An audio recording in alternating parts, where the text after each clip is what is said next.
Historia General de África, una metodología, y Prehistoria Africana por J. Servo, capítulo 13, páginas 344 a 359. Influencias paleoclimáticas. El continente africano ha sido afectado por largas fases de erosión consecutivas a los movimientos orogénicos que parece que han sido bastante lentos a lo largo de las eras geológicas. Así, las fases de estabilización han estado acompañadas de varias fases de erosión que han conducido a la formación de vastas superficies de allanamiento. En ese proceso de evolución de las formas del relieve, el factor más importante es el de las variaciones climáticas, las más importantes de las cuales son las del Cuaternario. La alternancia de climas húmedos y semiáridos se traduce en unas fases de alteración de las rocas y de erosión lineal o por capas. De ello resulta un relleno de las zonas bajas y un levantamiento de las rocas duras, que forman frecuentemente relieves aislados que emergen a veces de un modo brusco por encima de las superficies llanas. Esos icebergs están ampliamente extendidos en las regiones situadas al sur del Sáhara. Los cambios climáticos y las variaciones del nivel del mar van acompañados, en el Cuaternario, de importantes retoques en el dispositivo apuntado del modelo africano obtenido de la sucesión de los ciclos de erosión y acumulación en el transcurso de los periodos anteriores. Los paleoclimas son responsables de la existencia del Sáhara, donde la presencia de numerosos vestigios líticos y fósiles de una fauna de tipo ecuatorial prueba la antigua manifestación de un clima húmedo favorable al establecimiento de los hombres. Pero, en el transcurso del Cuaternario, la extensión de las zonas climáticas actuales hacia el norte o hacia el sur se ha debido al aumento cero escasez de las lluvias. Así, los periodos pluviales han tenido como consecuencia el aumento considerable de la proporción de la superficie total del continente favorable a la vida humana. Por el contrario, los periodos áridos han favorecido la extensión de las superficies desérticas más allá de sus límites actuales. Estas han hecho del Sáhara una interrupción climática entre el mundo mediterráneo y el tropical. Pero ese desierto, que cubre casi un tercio del continente y que se extiende sobre unos 15 de latitud, jamás ha constituido una barrera absoluta entre el norte y el sur de África. Habitado por nómadas, el citado desierto ha sido recorrido por rutas de caravanas desde hace muchos siglos.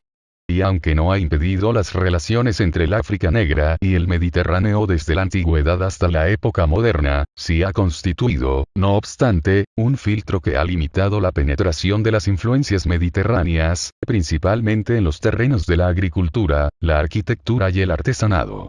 Así, el desierto más extenso del mundo ha desempeñado un papel capital en el aislamiento geográfico de una gran parte de África. Solidez del continente africano. El vigor y la nitidez de los rasgos físicos de África distinguen a ese continente de todos los demás. El aspecto sólido y más acotado de sus horizontes son el resultado de una larga historia geológica. Basta observar un mapa para notar que el conjunto africano, con sus 30 millones de kilómetros cuadrados, se extiende de una sola pieza sobre casi 72° de latitud, desde Ras Ben Saka, 37º-21 cerca de Bizerta, hasta el Cabo de las Agujas, 34º-51 Unos 8.000 kilómetros. Separan esos dos extremos del continente, mientras que, en sentido longitudinal, hay 7.500 kilómetros entre Cabo Verde y el Cabo Guardaful.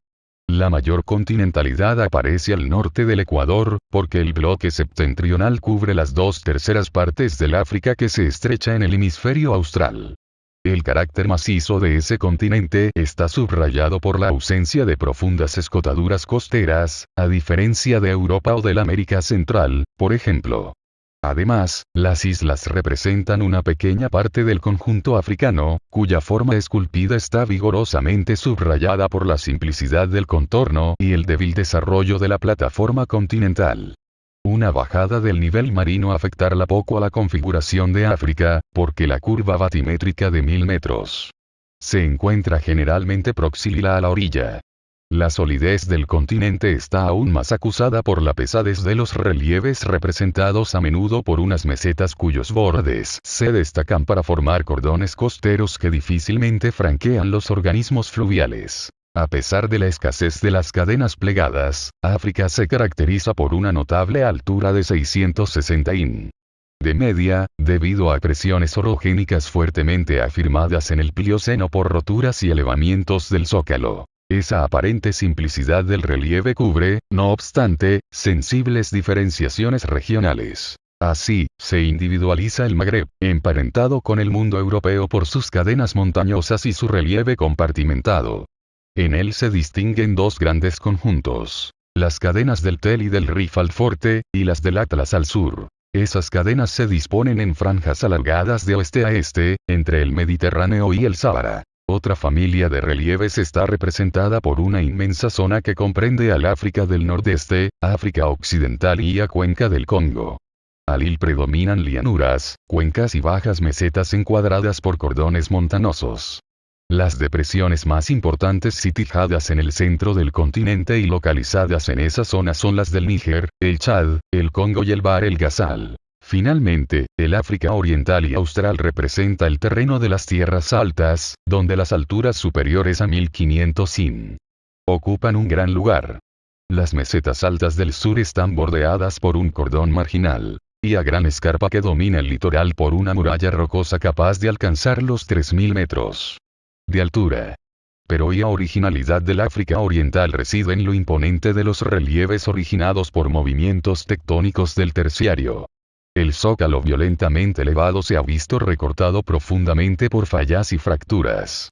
Ha quedado compuesto por un gran malecón levantado con más de 2000 metros de lava, y que culmina más de 4000 fosas de desfondamiento se extienden por 4000 kilómetros, desde el Mar Rojo hasta Mozambique.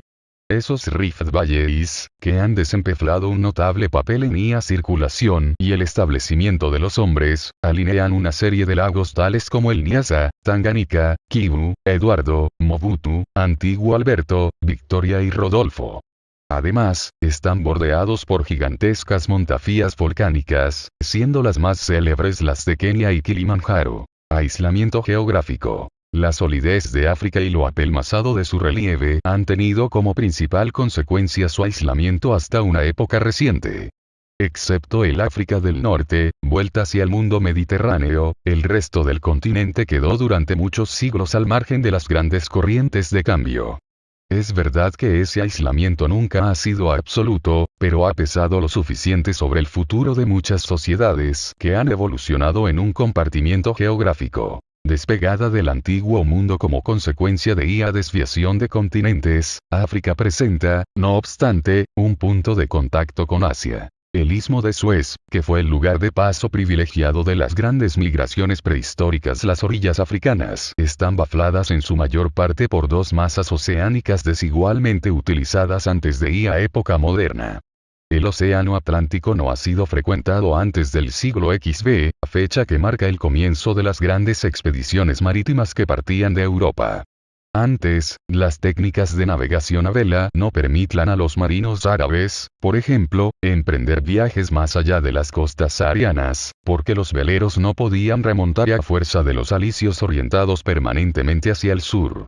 A diferencia del Atlántico, el Océano Índico ha favorecido desde hace mucho tiempo los contactos entre el África Oriental y el sur de Asia.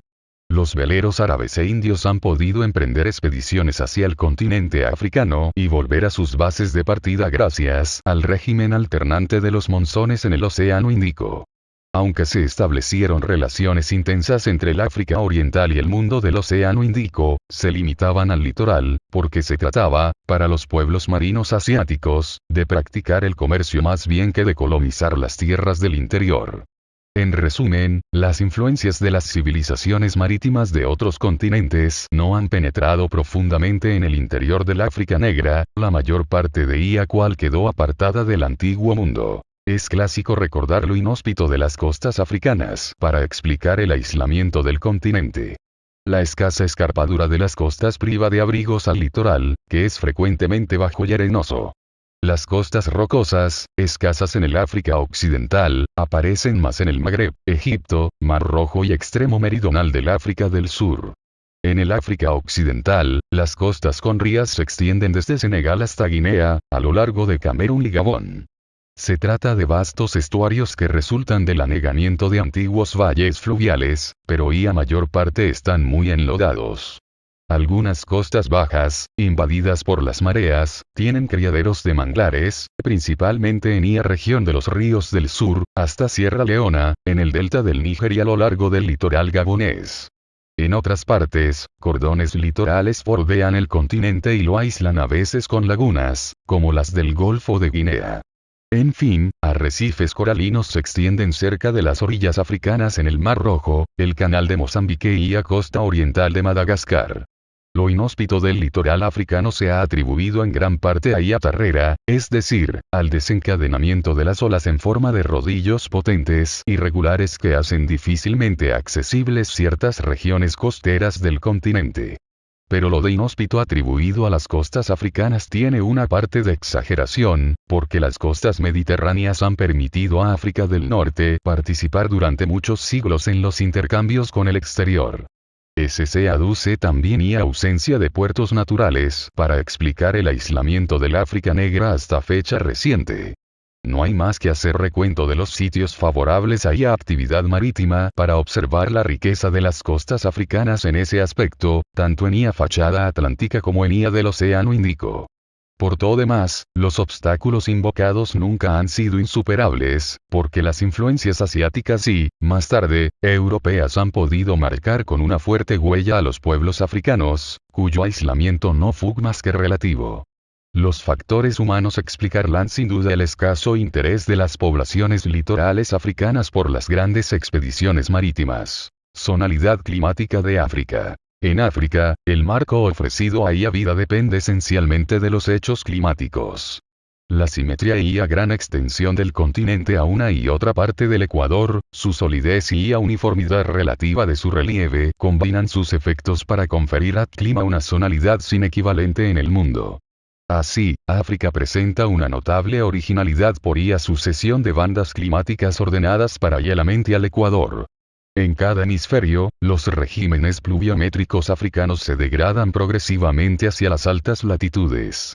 Siendo sí continente más extendido en la zona intertropical, África es, por esto, el más uniformemente caliente del globo. Ese calor va acompaflado, bien de una sequía creciente hacia los trópicos, bien de una humedad generalmente más fuerte hacia las bajas latitudes. Factores cósmicos. En ese continente intertropical por excelencia, las diferenciaciones climáticas dependen mucho más de las diluvias que de las temperaturas que son altas durante cualquier estación en la mayor parte de las regiones.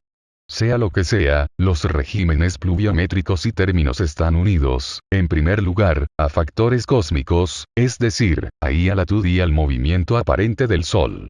Este pasa dos veces a la flor por el cenit, en todas las regiones intertropicales, pero una sola vez por el trópico de Cáncer, sí 21 de junio, fecha del solsticio de verano, y por el trópico de Capricornio, sí 21 de diciembre, fecha del solsticio de invierno del hemisferio boreal.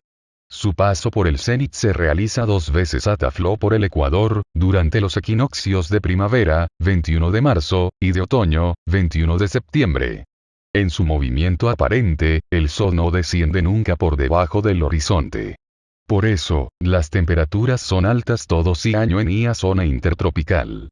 En las regiones próximas del ecuador, donde la posición aparente del Sol oscila alrededor del cenit, se nota una ausencia de estación térmica, porque las variaciones estacionales de temperatura son pequeñas. Las amplitudes anuales son allí del orden de tercero a cuarto. Pero, a medida que se avanza hacia los trópicos del norte y del sur, los datos térmicos se hacen cada vez más contrastados. Así, se registran en el Sahara fuertes variaciones del orden de 15 entre las temperaturas medias de los meses de enero y julio. Los dos extremos septentrional y meridional de África, que pertenecen a las zonas templadas, presentan regímenes térmicos contrastados porque las fuertes variaciones anuales resultan de la oposición entre los inviernos fríos y los veranos calientes. Además, las variaciones diurnas pueden ser tan elevadas en los domicios mediterráneos como en la zona intertropical. En resumen, los factores cósmicos determinan en África dos grandes tipos de regímenes térmicos. En las latitudes ecuatoriales los regímenes regulares, y hacia los trópicos los regímenes cada vez más contrastados. Mecanismo pluviométrico. Las variaciones estacionales del clima africano se explican por la existencia de grandes centros de acción de la atmósfera que ponen en movimiento masas de aire de tipo tropical o ecuatorial, marítimo o continental. Anticiclones tropicales, o centros de altas presiones, actúan permanentemente en el Atlántico, uno en el hemisferio norte, anticiclón de las Azores, y otros en el hemisferio sur, anticiclón de Santa Elena. Otras dos células anticiclónicas rebasan una el Sahara y a otra el Kalahari. Esos anticiclones continentales de carácter estacional desempeñan un papel importante solo durante el invierno boreal o austral. En verano están debilitados y son empujados hacia los extremos del continente. Los centros de acción comprenden finalmente una zona de bajas presiones centradas sobre el ecuador térmico y que oscilan desde quinto de latitud sur en enero a 11º de latitud norte en julio. En dirección de las bajas presiones ecuatoriales de los vientos en el suelo, los anticiclones producen los alisios, que barren la zona intertropical. Del anticiclón de las Azores parten vientos fríos y estables, los alisios atlánticos, de orientación nordeste, que solo afectan a una estrecha franja del litoral sahariano hasta el Cabo Verde. El anticiclón a altura del Sahara es fuente de vientos del nordeste, los alisios continentales, secos y relativamente frescos, pero recalentados a medida que se propagan hacia el sur. El Harmattan, de dirección este, que quema y seca, se establece con gran regularidad sobre toda el África sahariana, desde Chad hasta Senegal. Va acompaflado de torbellinos ascendentes que levantan arenas o polvaredas generadoras de brumas secas. En el hemisferio sur se manifiestan también durante el invierno austral vientos relativamente secos y calientes que alcanzan a ciertos sectores de la cuenca congoleña. Pero, sobre todo en esa estación que corresponde al verano boreal, las bajas presiones continentales centradas al sur del Sahara atraen a los alisios marinos producidos por el anticiclón de Santa Elena y desviados hacia el nordeste, después de franquear el Ecuador. El monzón guineano se mete bajo el Harmattan, al que empuja hacia el norte y hacia arriba. El encuentro de esas masas de aire de dirección, temperatura y humedad diferentes produce la zona de convergencia intertropical o frente intertropical que determina las estaciones lluviosas. Durante el verano boreal, de mayo a septiembre, el frente intertropical, estirado de oeste a este, se desplaza entre 100 y 20 de latitud norte. El alisio que viene del sur arrastra entonces masas de aire húmedo hacia el Golfo de Guinea y desencadena la estación de las iluvias. En invierno, la zona de convergencia se forma en el Golfo de Guinea y llega después al continente por la costa de Camerún, cortando la mitad sur del continente para atravesar el canal de Mozambique y el nordeste de Madagascar. Al norte del Ecuador campean los vientos continentales, muy secos en el África occidental. Al sur del Ecuador, la convergencia entre los alisios continentales australes y masas de aire de los alisios marinos, procedentes del norte del Océano Índico, provoca precipitaciones. El mecanismo general del clima puede resultar modificado por factores geográficos tales como las corrientes marinas, si relieve y la orientación de las costas. Las corrientes frías regularmente establecidas en la fachada atlántica de África son simétricas a una y otra parte del Ecuador. Al norte, las corrientes de las Canarias, desencadenadas por los vientos que produce el anticiclón de las Azores, recorren las costas desde Gibraltar a Dakar. Allí determinan bajadas de temperatura y nieblas. Hacia 15º de latitud, las corrientes de Canarias giran punto al oeste. Su réplica en hemisferio austral es la corriente de Bengala, que ponen en movimiento los vientos producidos por anticiclón de Santa Elena. Va acompaflada de bajas temperaturas y de brumas densas a lo largo de las costas del sudoeste africano, antes de girar al oeste a la altura del Cabo Frío. Así se explican los desiertos costeros de Mauritania y Namibia.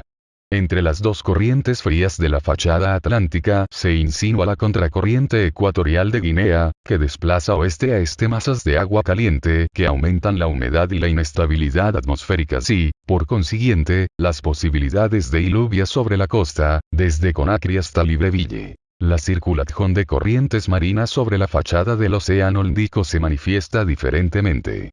Las aguas ecuatoriales empujadas hacia continente por los vientos del sudeste, producidos por el anticiclón en una posición al este de Madagascar, forman la corriente caliente de Mozambique dirigida hacia el sur y prolongada por la corriente de las agujas.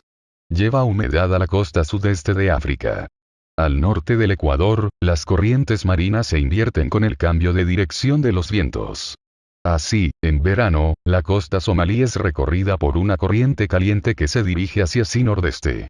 En invierno, las mismas orillas las baña una corriente fría que avanza desde Arabia hacia sí Ecuador. A pesar de su relativa uniformidad, sí relieve tiene una influencia sobre el clima, porque opone claramente los cordones litorales, auténticas pantallas sobre sí trayecto de las masas de aire húmedo, a las cuencas centrales, mesetas interiores y fosas de hundimiento sometidas a una sécula más o menos acusada. La disposición del litoral con relación a los vientos pluviales es también un factor de diferenciación climática.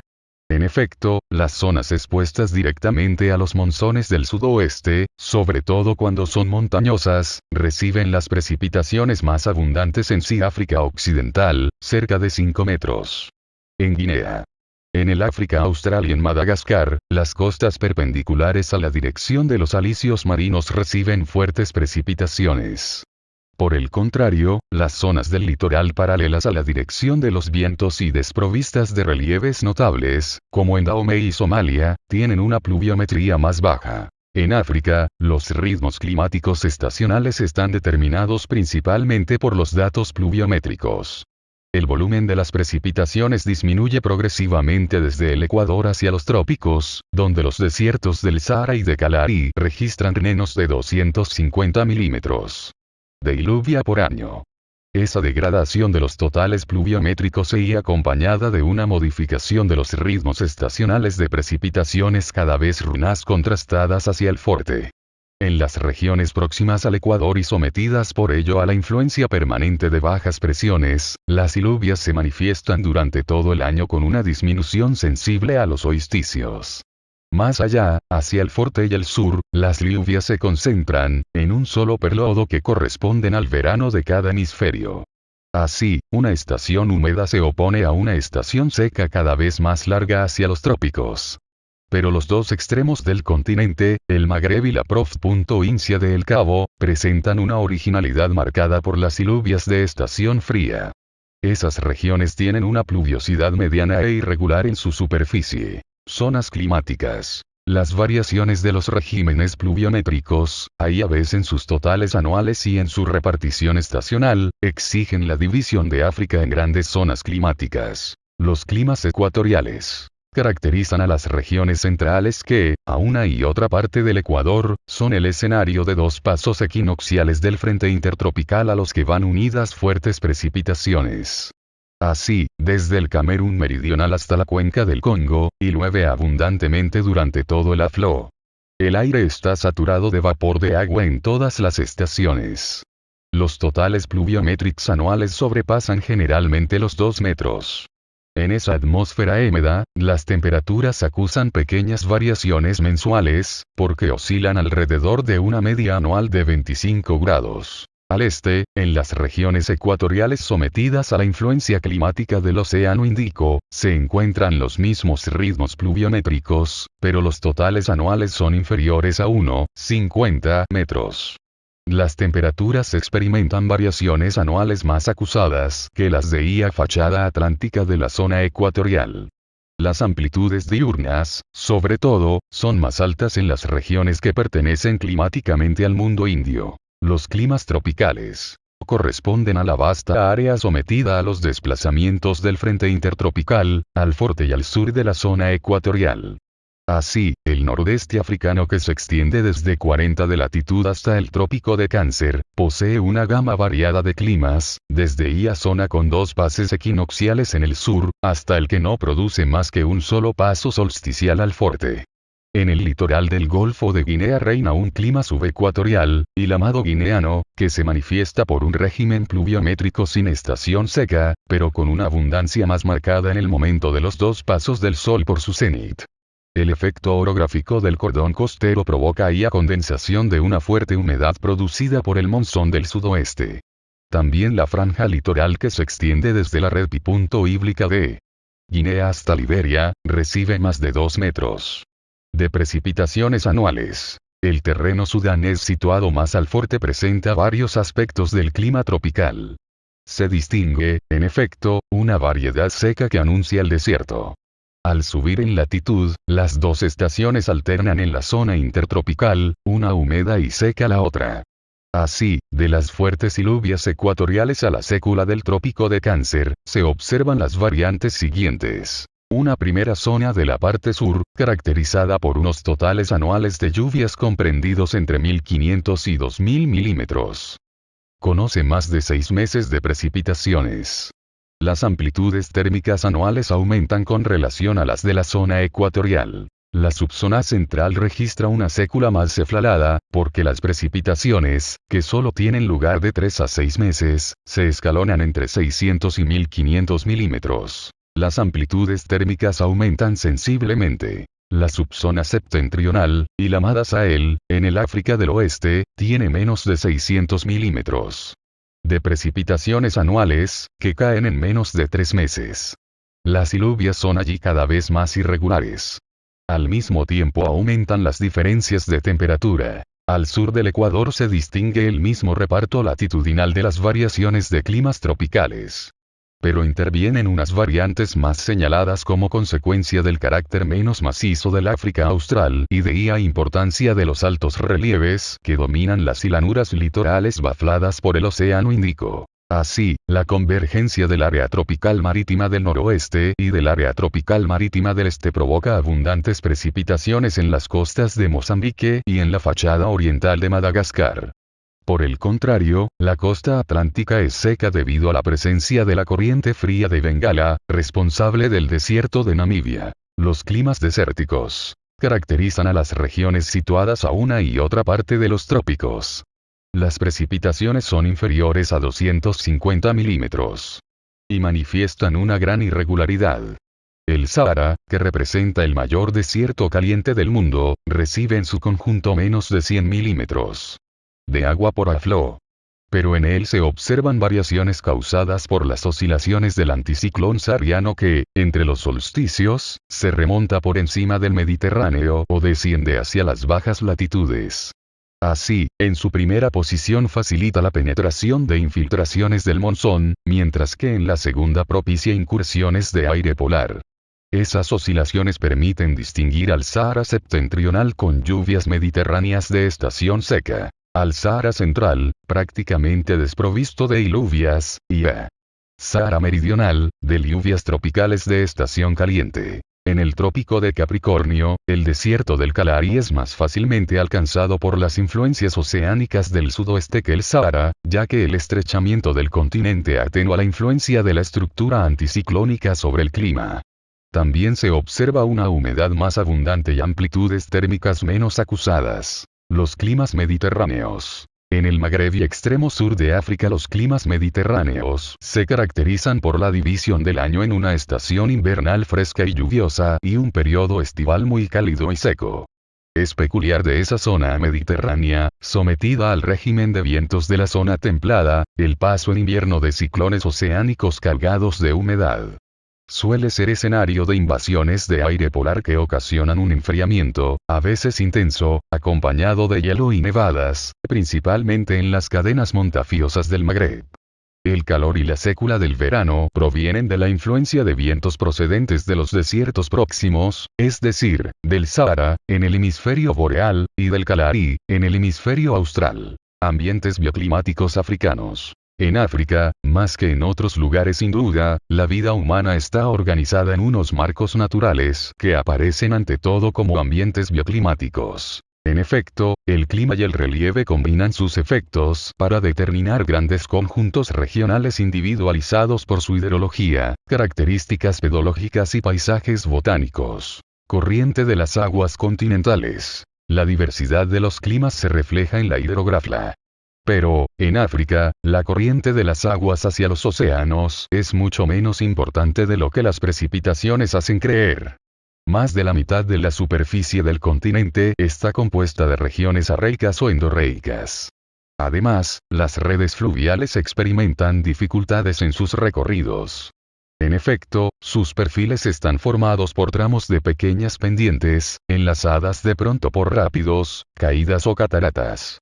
También, una gran parte de las aguas que ellas arrastran experimenta una permanente infiltración y, sobre todo, una evaporación intensa que resulta del estancamiento en sus cuencas, en las fosas o en las depresiones del zócalo. Organización de las redes hidrográficas. Vastas porciones del continente donde las precipitaciones son escasas o inexistentes están desprovistas de corrientes de agua perennes, pero el África seca y mediterránea conoce algunas iluvias violentas que engendran capas de corrientes fluviales, concentradas a veces en los oueds o arroyos.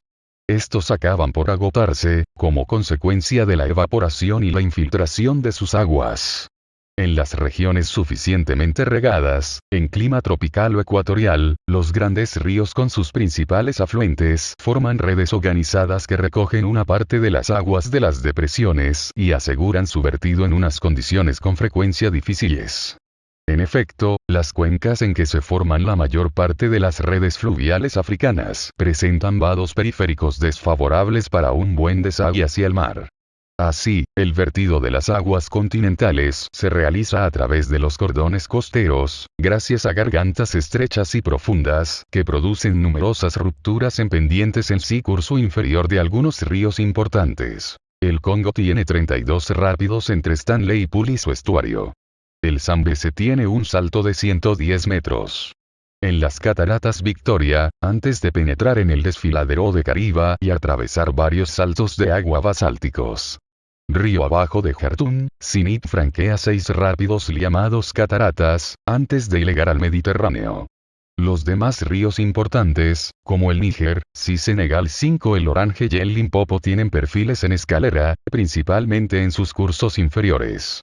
Por eso, se pueden comprender fácilmente las dificultades de navegación por los ríos africanos, que aparecen como vías mediocres de comunicación. Ello no obstante, han permitido en sí pasado fructíferos contactos entre diversos pueblos del continente. Entre esos grandes organismos fluviales se observan redes confusas de arroyos, charcas y pantanos sin vida, sin corriente regular hacia sí exterior. Unas veces son superficies de agua estancada, y otras vertederos del sobrante de los ríos vecinos o, por el contrario, de afluentes que alimentan sí caudal de esas corrientes de agua. Estas se han formado durante las épocas geológicas en las cuencas de subsidencia en cuyo fondo se han acumulado formando lagos las aguas continentales cargadas de aluviones. El vertido ha podido realizarse como consecuencia de movimientos tectónicos experimentados por Sisócabo. Así, la corriente de los inmensos lagos interiores ha estado asegurada por fuentes que aprovechan las fosas de depresión o las fallas. Los fenómenos de captura debidos a las roturas del zócalo y a la evolución morfológica han contribuido sin duda a la organización de las redes hidrográficas. Pero si endorreísmo se manifiesta también en las depresiones del Chad y del Okavango, ocupadas por lagos de poca profundidad y pantanos de dimensiones impresionantes sobre todo cuando ilegan aportes estacionales de las aguas fluviales o de arroyos otras cuencas contributivas provistas de salidas hacia sí océano presentan, no obstante, una tendencia análoga al endorreísmo. Así se han formado las zonas pantanosas del magma o delta interior del Níger, las del Bahr Ghazal en Sudán y la depresión del Zaire. Regímenes de los ríos africanos. En todas partes de África los ritmos pluviométricos regulan los regímenes hidrológicos. Es decir, que las variaciones estacionales de los caudales fluviales son reflejo del régimen anual de precipitaciones. Las corrientes de agua de las regiones ecuatoriales tienen regímenes regulares con aguas abundantes durante todo el afluo. Sin embargo, presentan 2 periodos de aguas crecidas que corresponden a las diluvias equinocciales. En la zona tropical, un periodo de aguas crecidas que corresponde a la estación de las lluvias, es decir, al solsticio de verano, es seguido de un periodo de débiles crecidas durante la estación seca. También el régimen está muy contrastado. Se manifiesta además un desfase entre la crecida de las aguas y las precipitaciones, a causa de la letita corriente de las aguas sobre superficies de pendiente generalmente pequeña. En punto las regiones subáridas, la corriente intermitente de los arroyos se manifiesta cuando ocurren las violentas diluvias que provocan crecidas repentinas, pero de corta duración, porque las aguas se pierden río abajo. En la zona mediterránea, la violencia de los chubascos y la presencia de relieves montañosos dan un carácter torrencial a las corrientes de agua, cuyos regímenes muy irregulares se traducen en crecidas invernales y en pronunciados estiajes en verano. Numerosas corrientes de agua de esa zona climática son arroyos de corriente intermitente. Los grandes ríos africanos, provistos de redes extendidas por varias zonas climáticas, escapan a los simples esquemas anteriormente citados.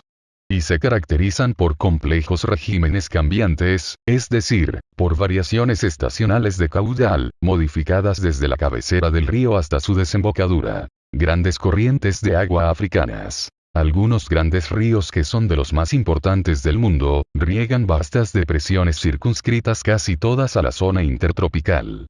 Sus regímenes están unidos a las condiciones de alimentación pluvial de sus cuencas de origen. El Congo es el ejemplo más típico de corriente de agua ecuatorial, cuyo régimen está caracterizado por dos máximos equinocciales. En realidad, su red se desarrolla sobre casi 4 millones de kilómetros 2 entre 12º de latitud sur y 9º de latitud forte. Así, por mediación del Kasai y el Luapala, atraviesa regiones australes con un máximo de lluvias solsticiales. Su principal afluente del hemisferio forte. Por el contrario, está alimentado por las iluvias del solsticio boreal, mientras que una gran parte de su caudal corre por regiones con dos máximos de iluvias equinocciales. La combinación de las diferentes crecidas engendra, en Kinshasa, un régimen hidrológico con dos máximos en marzo y en julio. El Congo es un río caudaloso irregular cuya media anual de 40.000 metros 3 s. Solo la supera el Amazonas. El Nilo nace en Ruanda y Burundi, y de su principal afluente, Sikajera, recibe aguas ecuatoriales que se reparten por los pantanos del Bahr el Ghazal. Después, tras su travesía del lago Victoria, es reforzado por afluentes tropicales procedentes de las montañas etíopes. El Nilo Azul y el Advara, con un régimen de máximo solsticial, permiten al Nilo atravesar una inmensa zona desértica antes de llegar a Mediterráneo. A pesar de su longitud, inigualada en África, 6.700 kilómetros, el Nilo es poco caudaloso, porque su media anual no alcanza los 3.000 metros 3 s. Pero desde la antigüedad es uno de los ríos más útiles del planeta. El Níger, cuya cuenca se extiende de 5º a 16º de latitud forte, tiene un régimen más complejo. Describe una amplia curva de trazado original. En efecto, nace en las faldas montaflosas del Atlántico, se dirige hacia el Sahara y después se orienta hacia el Golfo de Guinea, donde desemboca por un vasto delta. Así, las corrientes superior e inferior atraviesan regiones meridionales de clima tropical húmedo. El tramo medio se remansa en un delta interior, de clima saliano y llega difícilmente a curvarse en la región subdesértica de Tombuctú antes de recibir una alimentación cada vez más abundante aguas abajo. La estación de las iluvias provoca simultáneamente dos crecidas, una en el curso superior y otra en el inferior. Pero la primera que se manifiesta hasta el Níger disminuye progresivamente por evaporación e infiltración en la zona tropical seca. La segunda visible a partir del norte de Dahomey no deja de ser preponderante aguas abajo, debido a las iluvias locales con máximo solsticial. El Níger es reforzado en su curso inferior por el Benue, su principal afluente. Suelos africanos. El reparto geográfico de los suelos africanos obedece a un establecimiento de zonas calcado del de los climas. Las diferentes formaciones pedológicas resultan principalmente de la acción del agua y de la temperatura sobre las rocas in situ. En la zona tropical, las lluvias tibias, abundantes y cargadas de ácido, atacan a las rocas y disuelven y arrastran los minerales básicos en profundidad. En las bajas latitudes muy tímidas, hasta el 10º al forte y al sur del Ecuador, la descomposición química de las rocas contribuye a la formación de suelos ferrolíticos. Se trata generalmente de arcillas rubificadas, blandas y con un espesor de varios metros. Provienen de la transformación de la roca madre en elementos coloidales que contienen caolín, hematites y una proporción de sílice que se acerca al 30% del total. Protegidos por cimanto forestal contra la erosión, los suelos ferrolíticos encierran, no obstante, pocas materias orgánicas y humus. En las regiones sudanesas de estación muy seca, se forman suelos ferruginosos tropicales mucho menos profundos que los precedentes, pero ricos en dióxido de hierro, arenosos en la superficie y arcillosos hacia el interior. Muy poco estables, son sensibles a la erosión por sí agua y el viento. Su estructura se degrada muy rápidamente en la superficie por ausencia de un manto vegetal. Esos suelos están frecuentemente concrecionados o acorazados en África Occidental, donde sí proceso de colada durante la estación de las lluvias se alterna con una desecación acentuada durante la estación seca, principalmente cuando ésta va acompañada de vientos del Harmattan. En algunas regiones situadas al forte de la franja litoral del Golfo de Guinea, se extienden viejas superficies de erosión, peladas y con suelos de coraza o caparazón, llamados boe. Esas formaciones pedológicas se caracterizan por una fuerte acumulación de óxido de hierro y de aluminio, seguida de un endurecimiento de poca profundidad. Pero muchos de esos boe, que son antiguos, datan de la era terciaria. Sus superficies endurecidas, lateríticas, han aflorado debido a la erosión de los niveles viandos superiores. Su valor agronómico es muy limitado en todas partes. Suelos semejantes se observan en Madagascar, sobre las Dampoquetsa del noroeste de Tananarive. Más al forte, en el hemisferio boreal, se han formado, en un clima de estaciones contrastadas y bajo un manto herbáceo, suelos negros, estructurados y de gran valor agronómico.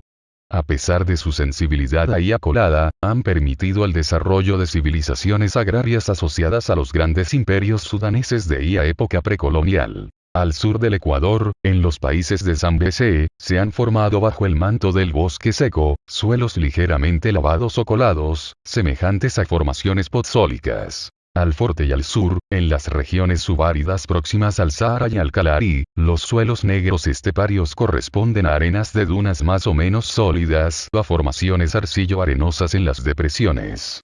Ligeros y blandos, constituyen buenas tierras, pero su regeneración necesita la práctica de extensos barbechos de arbustos o herbáceas. En las regiones áridas donde predominan las formas de erosión mecánica, las fuertes variaciones de temperatura favorecen el rompimiento de las rocas que están sometidas, por otro lado, a la acción violenta de los vientos y de las escasas lluvias que provocan un corrimiento de los restos por capas.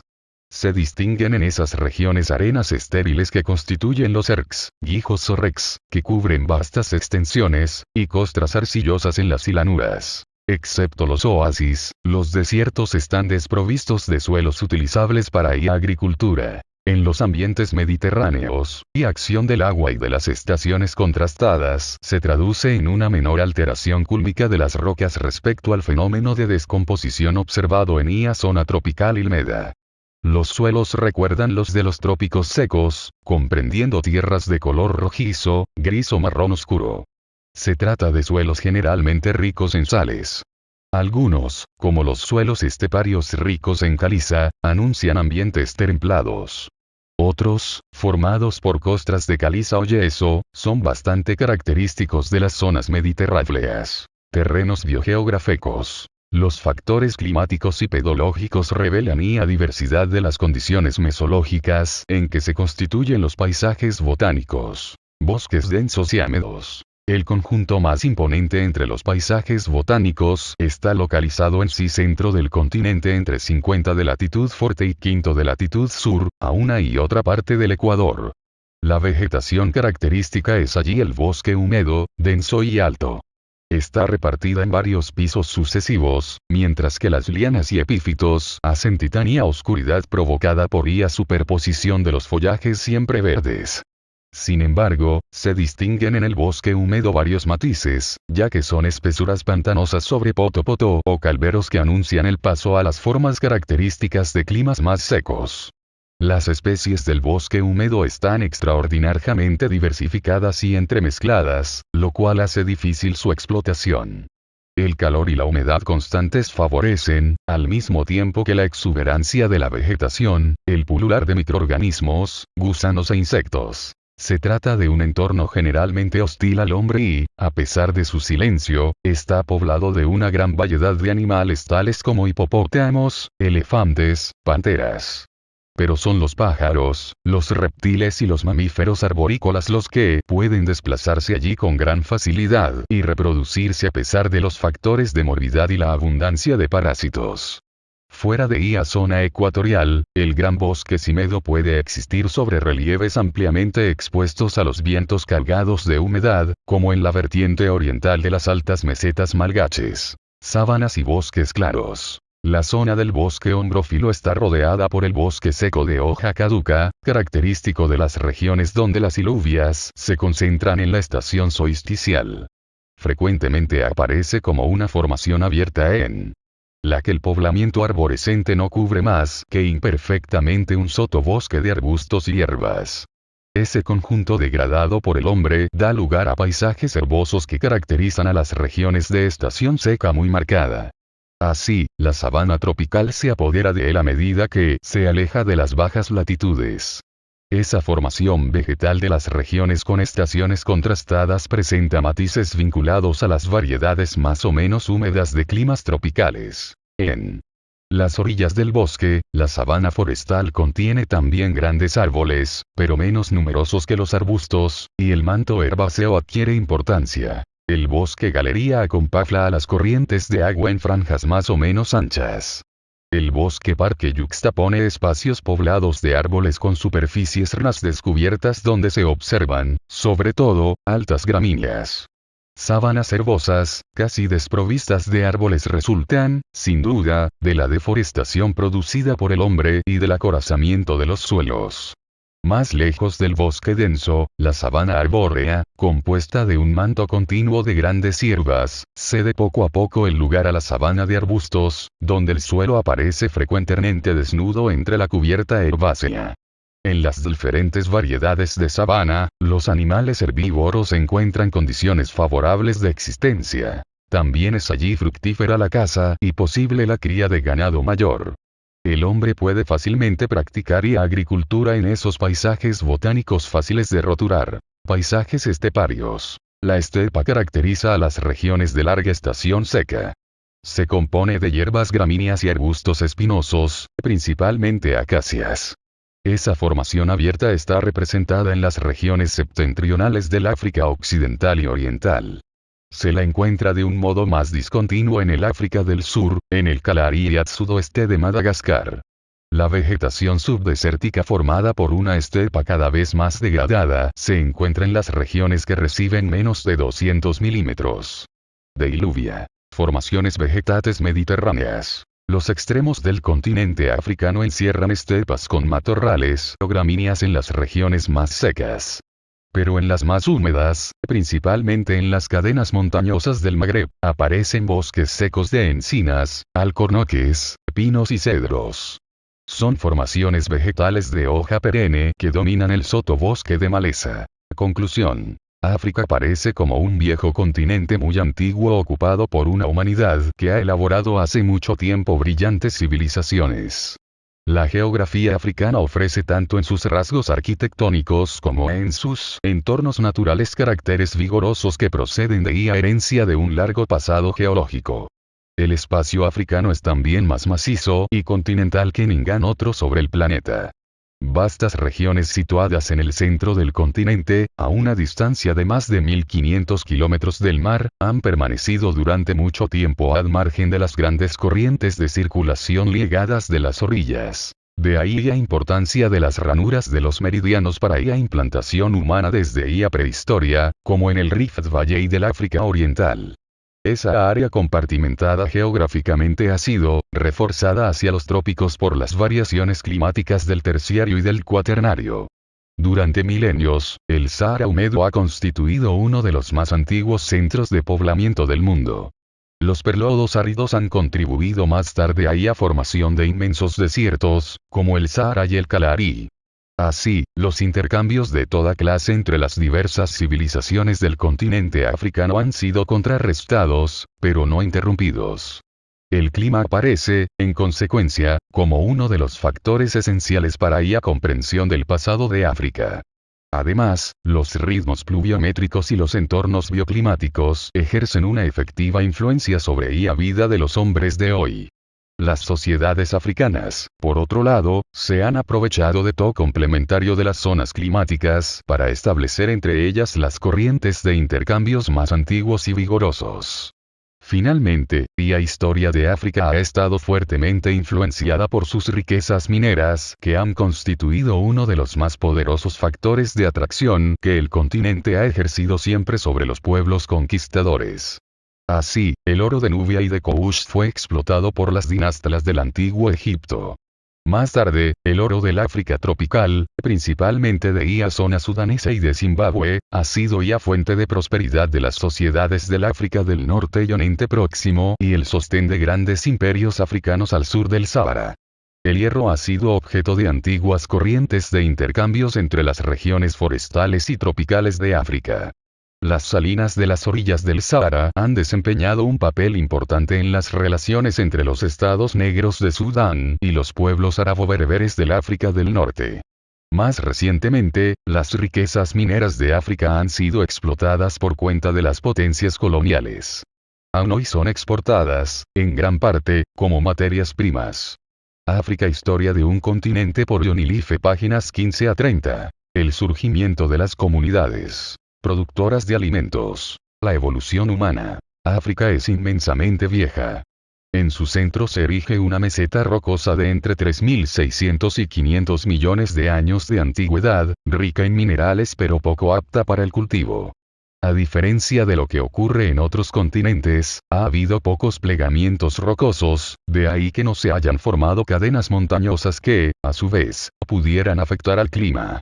Por lo tanto, las franjas laterales de temperatura, pluviometría y vegetación se van ensanchando de manera regular desde el Ecuador hacia el norte y el sur.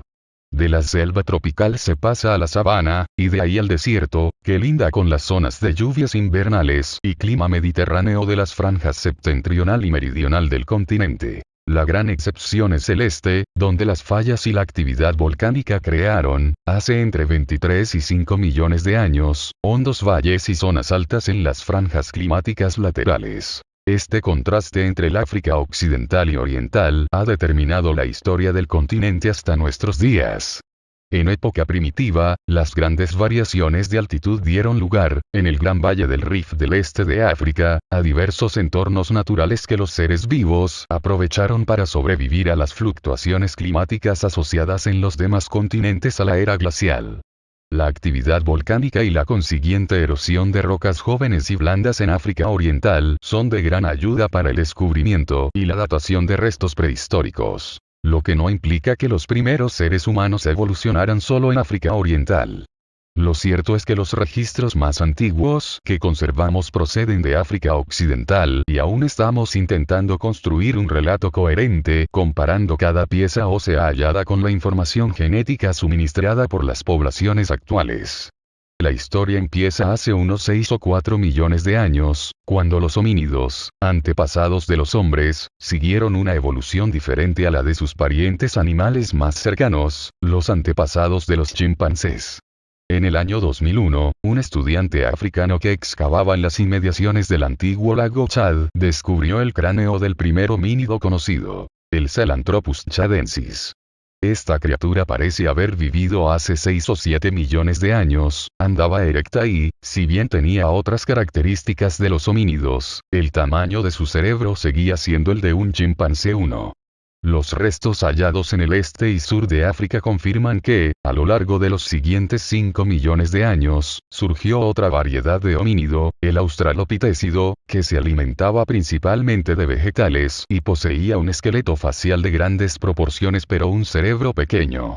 Es probable que trepase a los árboles, aunque también podía andar erguido, como demuestran huellas, asombrosamente conservadas desde hace más de 3 millones y medio de años en los lechos de cenizas volcánicas de la Etoli, Tanzania. Los australopithecidos se acabaron extinguiendo. Creemos que el hombre desciende, bien de australopithecidos de constitución poco robusta, bien de un antepasado común a ambos.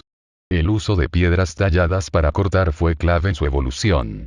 Hemos encontrado este tipo de herramienta primitiva en los valles de Etiopía, Kenia y Tanzania y al datarlas hemos descubierto que tienen unos 2,6 millones de años de antigüedad. Se las relaciona con los restos de unos homínidos denominados Homo habilis a los que hay quien considera directamente emparentados con los seres humanos, si bien otros investigadores opinan que, al igual que los australopitécidos, son meros humanoides. 2. Los yacimientos arqueológicos revelan que hace unos 1,8 millones de años apareció una criatura más evolucionada, el Homo ergaster, cuyo nombre deriva del término griego trabajador, que sobrevivió durante más de 1 millón de años, evolucionando apenas. Su estatura correspondía a la de los humanos actuales, estaba dotado de un cerebro mayor y más complejo y había adoptado una postura más cómoda para andar erecto.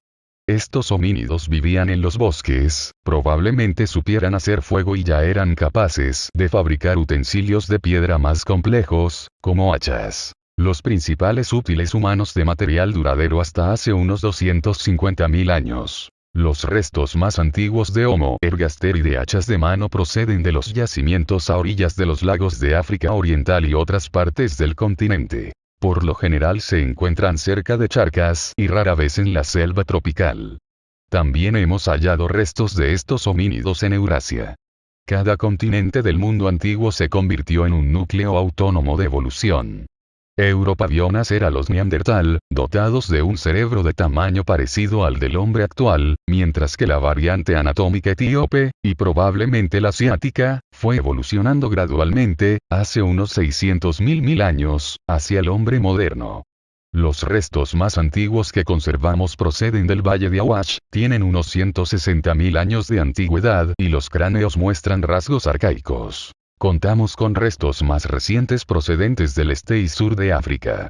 En torno a esas fechas observamos no solo una evolución física, sino asimismo cambios en la tecnología y la cultura. Las hachas de mano fueron sustituidas por utensilios de piedra más pequeños y variados, más útiles en nuevos entornos.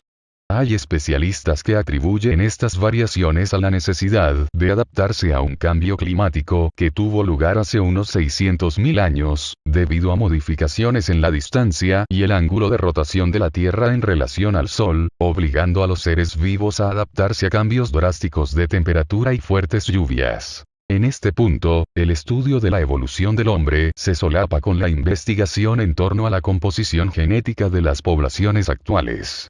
El ADN, ácido desoxirribonucleico, mitocondrial, un elemento que transmite las características hereditarias, posee la particularidad de transmitirse exclusivamente, o casi, por vía materna, permitiéndonos rastrearlo, generación tras generación, al margen de las complicaciones planteadas por una herencia mixta, fruto de ambos progenitores. Además, se cree que el ADN mitocondrial experimenta pequeños cambios con relativa frecuencia y a un ritmo bastante regular. Por consiguiente, los científicos se han atrevido a cotejar el ADN hallado en las excavaciones con el de la población actual para determinar ese punto del pasado en el que todos los seres humanos compartieron un mismo y único antepasado femenino. Aunque existe cierta controversia, los especialistas más acreditados fijan el momento en una horquilla de entre 140.000 y 290.000 años, un periodo en el que ya encontramos fósiles que demuestran la existencia de seres humanos anatómicamente modernos. Estos ancestros de los humanos se dispersaron por todo el continente africano que, según el ADN mitocondrial, cuenta con los linajes supervivientes más antiguos. Me refiero sobre todo a los San, los bosquimanos, que viven en África Australia, los pigmeos Viaca de la moderna República Centroafricana. Hace unos 100.000 años, algunos de estos pueblos anatómicamente modernos de África Oriental se asentaron brevemente en Oriente Medio, pero parece ser que no llegaron a establecerse allí permanentemente.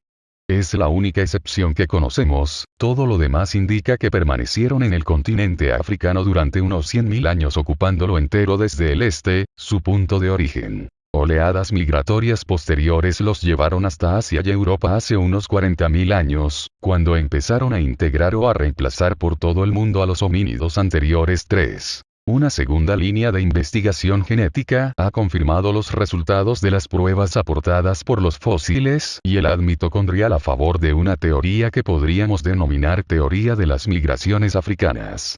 El cromosoma Y, que determina el sexo masculino, solo se hereda del padre y también podemos rastrear sus orígenes hasta un antepasado común que, se cree, vivió hace unos 150.000 o 100.000 años.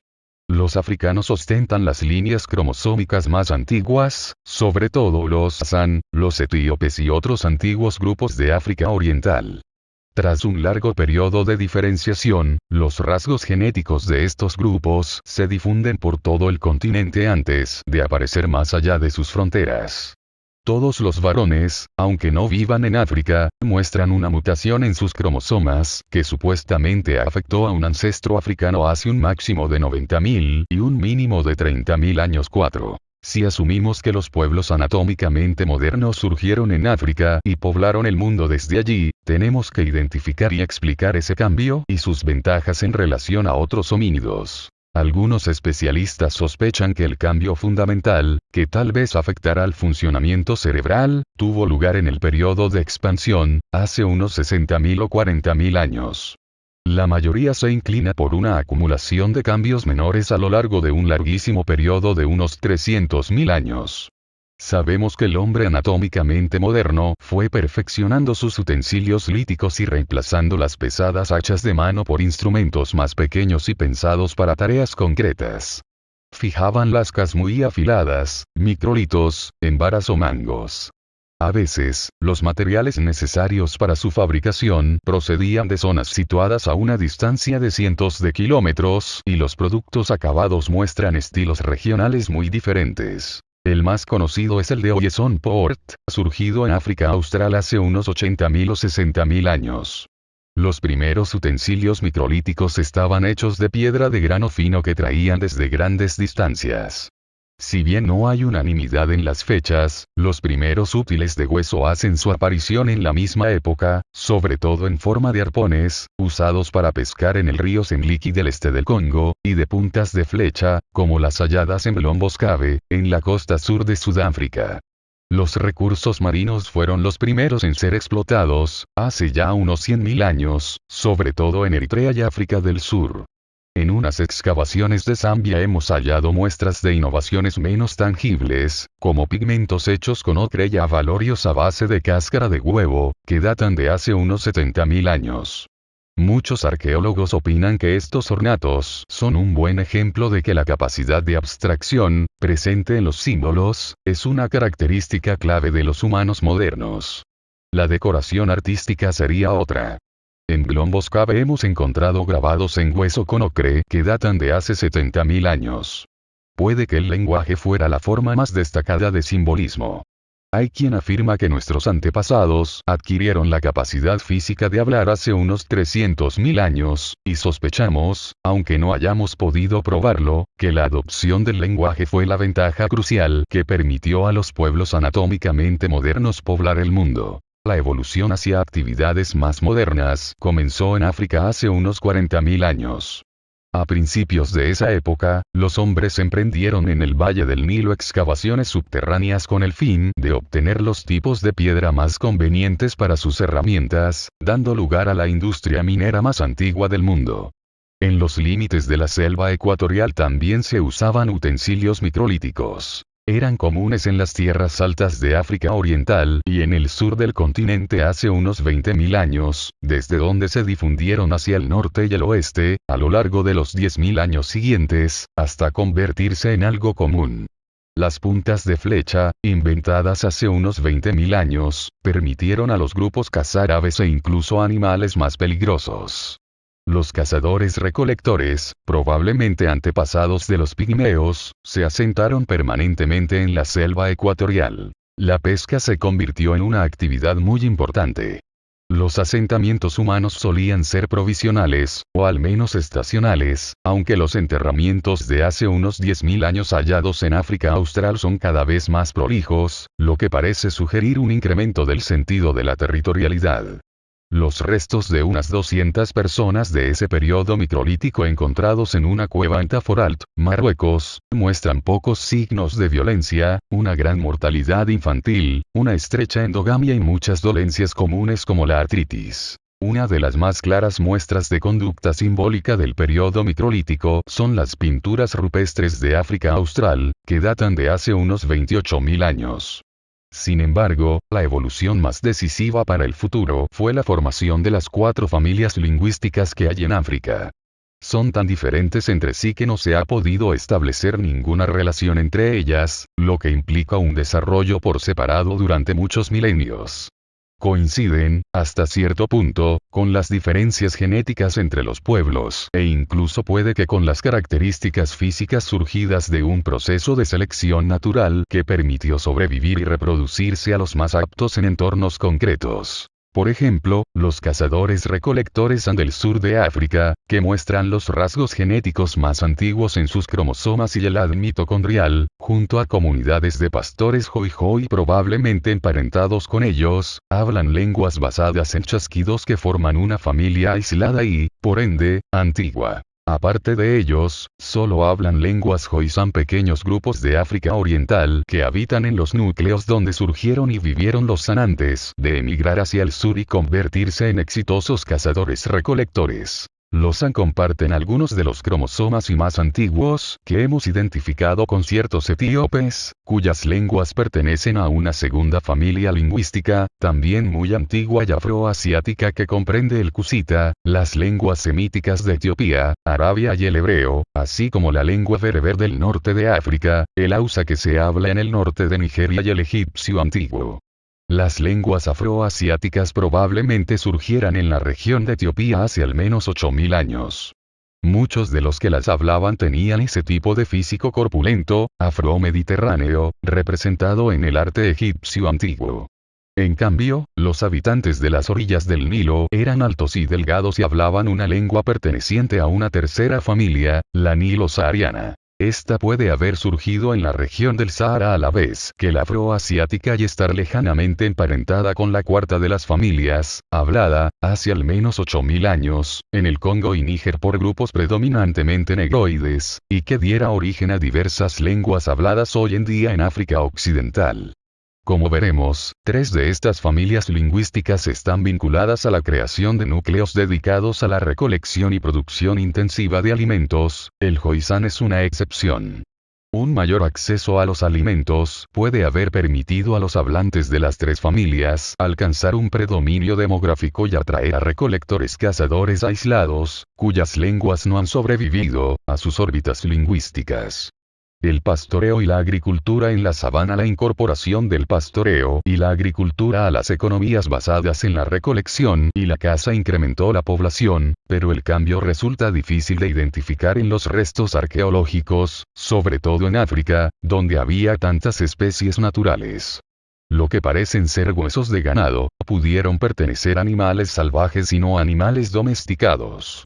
Rara vez sobreviven los restos de raíces de plantas cultivadas como el ñame, mientras que el grano hallado pudo haber sido recolectado de plantas, no cultivadas, sino silvestres. Los utensilios de cerámica no prueban la existencia de agricultura, como tampoco las piedras de moler, que pudieron utilizarse para machacar grano silvestre o pigmentos como el ocre. Por tanto, los orígenes de la producción de alimentos en África son objeto de debate, ya que las pruebas lingüísticas, por lo general, sugieren unos orígenes tempranos de la agricultura y el pastoreo, mientras que la investigación arqueológica suele arrojar fechas más tardías.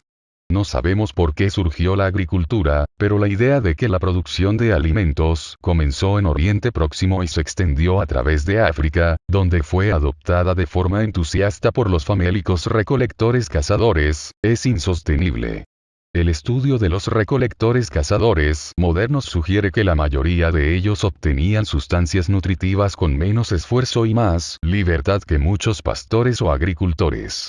Las pruebas óseas obtenidas en la región sudanesa del Alto Nilo sugieren que la producción de alimentos pudo causar desnutrición y dar lugar a enfermedades, pues muchas patologías humanas infecciosas, como la tuberculosis, probablemente se contrajeran a través del contacto con animales domésticos. El desbroce de tierras para el cultivo favoreció la malaria, de manera que los grupos de productores de alimentos, más numerosos, soportaron enfermedades que puede que no se hubieran propagado entre las comunidades más dispersas de recolectores cazadores. Dada la abundancia de productos silvestres en África, la penosa labor de producir alimentos solo hubiera sido tolerable para los pueblos prehistóricos si este cambio radical de las circunstancias les hubiese permitido mejorar su anterior estilo de vida. La mayoría de los especialistas cree que los cambios cruciales que estimularon la producción de alimentos en África fueron, al igual que en América Latina, cambios climáticos, sobre todo en la mitad septentrional del continente. África no posee un único patrón climático, pero sabemos que entre el 30.000 y el 14.000 a.C. un periodo excepcionalmente frío y seco asoló casi todo el continente excepto en el sur, debido, en parte, a la inclinación del eje terrestre respecto del Sol. Hace tan solo 13.000 años, cuando el Sahara y sus inmediaciones probablemente no estaban habitados, gran parte del lecho del lago Victoria estaba seco. Debió de ser esta circunstancia la que llevó a la concentración de poblaciones en el valle inferior del Nilo, más fértil. Hay pruebas de que hace solo entre 20.000 y 19.000 años se daba una explotación intensiva de plantas tuberosas y pesca en asentamientos a orillas del Nilo, al del sur de Egipto, cerca de la primera catarata, donde pronto empezó la recolección de grano silvestre. Inicialmente estacionarios, estos asentamientos crecieron durante los milenios posteriores. Hace 12.000 años, algunos ya eran permanentes y disponían de importantes cementerios. Pero esos progresos no condujeron a la producción de alimentos. Lo que ocurrió fue que, al variar la inclinación del eje terrestre, la temperatura se elevó en todas partes salvo en África Austral, y hace también unos 12.000 años, la fase árida del clima tropical dio paso a lluvias excepcionalmente abundantes. Inundaciones devastadoras arrasaron el valle inferior del Nilo, desplazando a sus habitantes a las planicies circundantes. Desde hace 12.000 años y hasta hace 7.500, la mitad septentrional de África fue mucho más húmeda que en la actualidad. En el Sahara había tierras altas con lluvias relativamente frecuentes, e incluso el desierto occidental egipcio, notorio por su aridez, disponía de algunas zonas de pastos. El nivel de las aguas del lago Turkana, en el valle del Rif de África Oriental, llegó a estar unos 85 metros por encima del actual. A lo ancho de África, desde el Níger al Nilo, surgieron culturas con cierto grado de semejanza. Las investigaciones arqueológicas indican que sus integrantes construyeron algunos asentamientos permanentes, empleaban utensilios de piedra, de madera y de hueso, y se alimentaban de la pesca, la caza y la recolección de vegetales y granos silvestres. La proporción variaba en cada entorno local. En el octavo milenio antes de Cristo, surgió la alfarería más antigua de África, denominada de líneas onduladas y puntos, usada en el moderno Níger y el sur de Libia, en Jartún, el lago Turkana, y posiblemente en todo el sur hasta el lago Victoria. El legado de su cultura más impresionante hallado hasta ahora es una canoa, de 8 metros de largo, la segunda embarcación más antigua del mundo, desenterrada a orillas del lago Chad 5. Estos pueblos eran sobre todo de raza negroide, y probablemente difundieron las lenguas nilo-saharianas por la región, donde se siguen hablando en la actualidad. Algunos especialistas en lenguas nilo-saharianas opinan que quienes practicaron esa cultura en tiempos de lluvias abundantes poseían rebaños y cultivaban grano. En el caso del ganado puede ser cierto. Los arqueólogos han encontrado en unas charcas denominadas Napta Playa y Birki Ceiba, en el árido desierto occidental de Egipto, restos de lo que consideran ganado domesticado hace unos 9.000 o 10.000 años, antes que en ninguna otra zona del mundo. El ADN mitocondrial demuestra que el ganado africano ha sido distinto al de otros continentes desde hace mucho tiempo. 6. Hace 7.000 años ya se criaba ganado en las zonas altas del Sahara Central.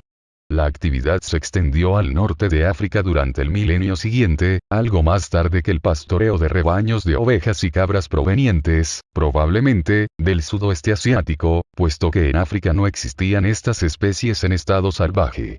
En el norte de África eran los antiguos pueblos bereberes los que se dedicaban al pastoreo realizando magníficas pinturas rupestres en las tierras altas del Sáhara. En cambio, las pruebas arqueológicas no corroboran aquellos indicios lingüísticos que sugieren que ya se cultivaban o domesticaban plantas en tiempos de las grandes lluvias, lo que implicaría que en África, al contrario que en otras partes del mundo, se hubiese domesticado antes a los animales que a las plantas. En torno al año 5200 a.C. ya se cultivaba trigo y cebada, probablemente procedente del sudoeste asiático, en la depresión del Fayum, al oeste del Bajo Nilo, y pronto se extendió esta práctica a Merinde, importante poblado de chozas de barro en el extremo sudoeste del delta. No se ha podido probar la existencia de cultivos anteriores en África. Lo que sí podemos demostrar es que, hace unos 7000 años, había grupos humanos en apta playa y las tierras altas del Sahara que vivían en asentamientos permanentes y recolectaban y molían grano silvestre. Lo que puede haber dado lugar a un cultivo consciente en los asentamientos del valle medio del Nilo en torno al actual Jartum, una región de lluvias estacionales donde no se podía cultivar ni trigo ni cebada y el cereal más abundante era el sorgo. Hace unos 8000 años, las gentes del río Advara, al nordeste de Jartum, recolectaban y molían semillas de hierba salvaje. Kadero, a 20 kilómetros al norte de Jartum, un amplio asentamiento del quinto milenio antes de Cristo, vivía principalmente del ganado y de grandes cantidades de sorgo cultivado, pero aún no domesticado a juzgar por las marcas de grano en las vasijas y por las decenas de millares de fragmentos de piedras de moler gastadas. Era sorgo silvestre, puesto que no hemos hallado restos de sorgo cultivado en la zona de Jartum hasta tiempos de Cristo, y aún entonces puede que procedieran del nordeste de África. Existe la posibilidad de que en esta región se cultivara sorgo durante muchos siglos sin domesticarlo. La razón más verosímil es que los cereales domésticos se diferencian de las variedades silvestres principalmente en que retienen el grano en la espiga hasta que se los trilla, mientras que estas últimas dispersan profusamente sus semillas.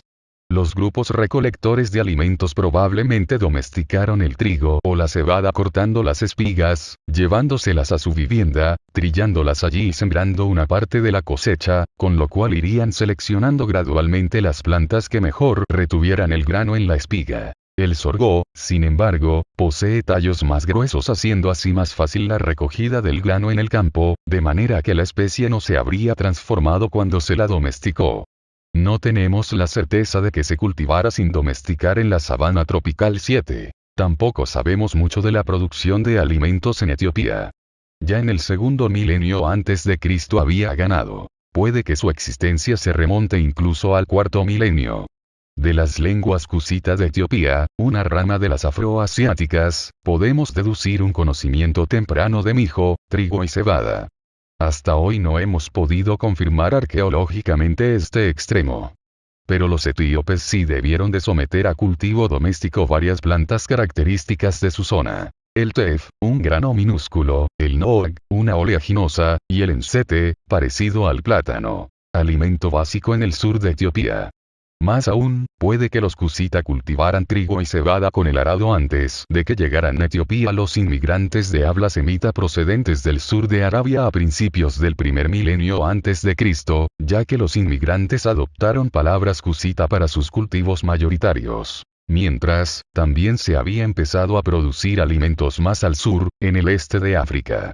En el quinto milenio antes de Cristo, la cultura de las grandes lluvias cuyos miembros pescaban, recolectaban y fabricaban vasijas de cerámica, llegó a la región del lago Turkana. Puede que, al ceder las lluvias, los hablantes nilo-saharianos llevaran su cultura y el cultivo de grano hacia el sur del lago Victoria, una hipótesis que la arqueología no ha podido confirmar. La disminución de lluvias tal vez perjudicara a los pastos del norte, lo que pudo motivar la huida hacia el sur de los pastores, que alcanzaron la región del lago Turkana hacia el 2500 a.C.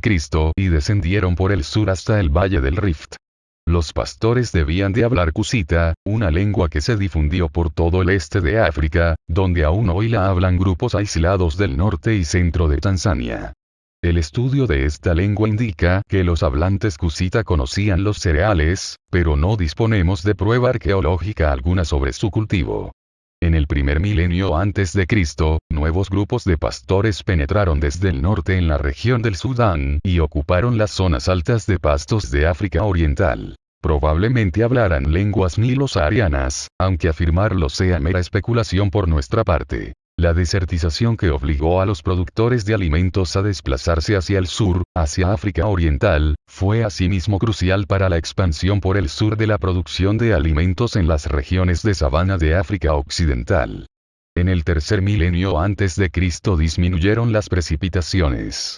Los pueblos pastores comenzaron a dirigirse al sur, a través de los valles fluviales que llegan hasta el lago Chad y el río Níger, para explotar las regiones meridionales donde los arbustos habían sido hasta entonces lo suficientemente densos como para servir de soporte a la mosca tsetse que transmitía la tripanosomiasis, fatal para el ganado. Hacia la primera mitad del segundo milenio antes de Cristo se criaba ganado cerca de la curva superior del río Níger.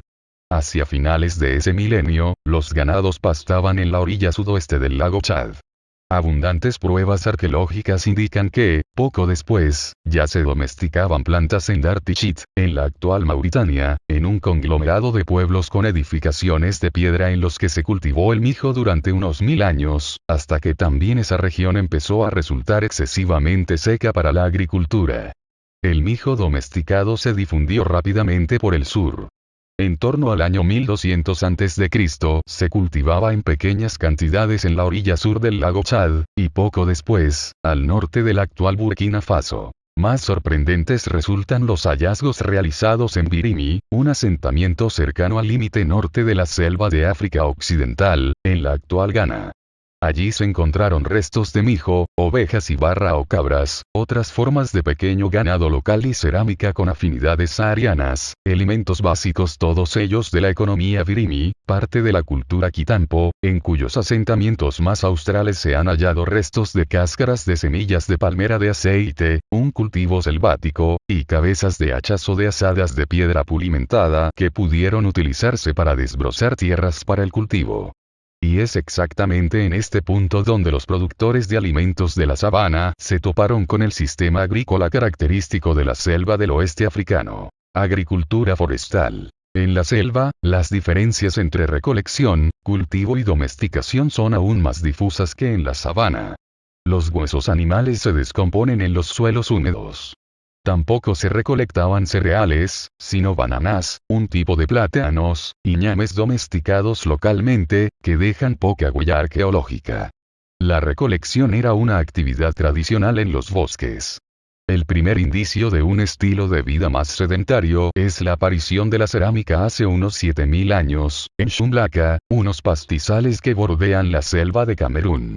Las vasijas no prueban necesariamente la existencia de agricultura, como tampoco los cabezales de hacha de piedra ni la explotación del aceite de palma a partir del cuarto milenio AC. Si nos atenemos a las pruebas lingüísticas, podemos deducir que en esa época también se cultivaba el ñame, pero la hipótesis no se ha podido confirmar arqueológicamente. En cambio, los arqueólogos dicen haber descubierto pitolitos de banana, diminutas partículas de minerales que contienen las plantas, de finales del tercer milenio antes de Cristo al sur de Camerún, lo que implicaría que esta planta asiática debió de difundirse por la región ecuatorial en los siglos precedentes, a pesar de que carezcamos de pruebas de su cultivo más al este. Es una posibilidad que plantea tantas incógnitas que aún debemos confirmarla. 8. De la región selvática limítrofe entre Camerún y Nigeria, los hablantes bantú se difundieron gradualmente por la mitad sur de África. Todas las lenguas bantú forman una sola rama. El grupo benue-congoleño perteneciente a las lenguas nigeriano-congoleñas. Las demás lenguas benue-congoleñas, familia a la que pertenecen casi todas las del sur de Nigeria, se propagaron desde la confluencia del Níger con el Benue, lo que indica que esa pudo ser la tierra de origen de los bantú. Es probable que las lenguas bantú fueran transmitidas por colonos que también llevaron consigo técnicas agrícolas a regiones donde hasta entonces eran desconocidas.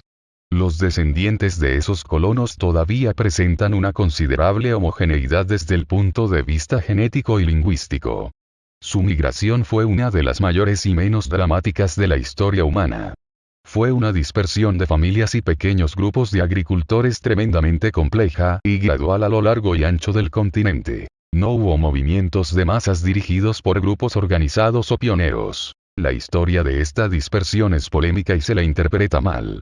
En torno al año 3000 a.C., ciertos hablantes bantú que fabricaban herramientas de pedernal conocían la cerámica y tenían palabras para designar el ñame y el aceite de palma, empezaron a desplazarse lentamente a lo largo de la costa ecuatorial occidental. Llegaron hasta Libreville, en la actual Gabón, en torno al 1800 a.C., y avanzaron al menos hasta el estuario del río Congo. En torno al 1600 a.C., alcanzaron el valle Ogowe tras atravesar la selva y el nacimiento del río en el 400 AC. Otros siguieron el curso del río Congo, asentándose a lo largo de sus afluentes y su cuenca principal por esos mismos años. También hubo grupos que avanzaban más deprisa navegando las corrientes hasta que, en torno al año 1000 a.C., alcanzaron el límite oriental de la selva ecuatorial en la zona de los Grandes Lagos. Allí se asentaron en valles bien provistos de agua donde podían vivir de sus cultivos forestales. Pero esta fue solo la primera fase de la expansión bantú. Su posterior difusión por la sabana de África Oriental y Meridional solo fue posible cuando los bantú añadieron el cultivo del grano a su agricultura forestal anterior. La evolución de su lengua sugiere que aprendieron a cultivar cereales, principalmente sorgo, en la región de los Grandes Lagos, gracias a hablantes nilo-saharianos que habían llevado esos conocimientos hacia el sur desde el valle del Nilo. Probablemente también aprendieran a criar ganado de los nilo-saharianos y de los pastores cusitas que se dirigían hacia el sur por el este de África atravesando el valle del Rift, si bien carecemos de pruebas arqueológicas que demuestren la presencia de esos pueblos en la región de los Grandes Lagos. Y es probable que fuera allí donde los bantú adquirieran otro conocimiento: la forja del hierro. Para apreciar debidamente esta innovación, hemos de volver a la historia general de África.